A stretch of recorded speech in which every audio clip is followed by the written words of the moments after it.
Imagine working 16 hours a day, in dark, dusty factories, for wages barely enough to survive. No rights, no breaks, no voice. This was the reality for thousands of women over 150 years ago. Until one day, they decided to rise up. March 8, 1857.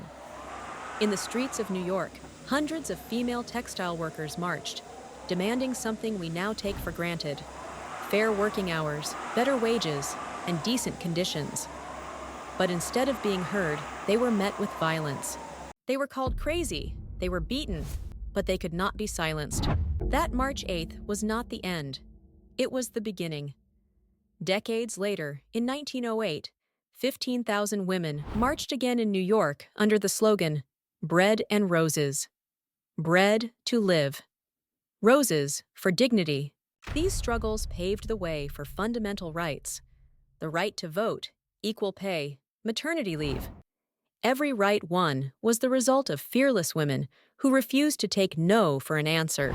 But history gave us a cruel lesson. In 1911, 146 women died trapped in a fire at the Triangle Shirtwaist Factory. The doors were locked. They had no way out. Their deaths were not in vain. This disaster forced changes in workplace safety laws and accelerated the fight for decent conditions for all workers.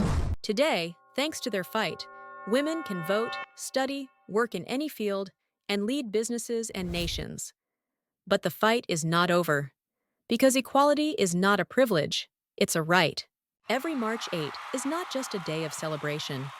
It is a reminder, a tribute, to all who fought, to all who are still fighting. Because when women move forward, the entire world moves forward with them.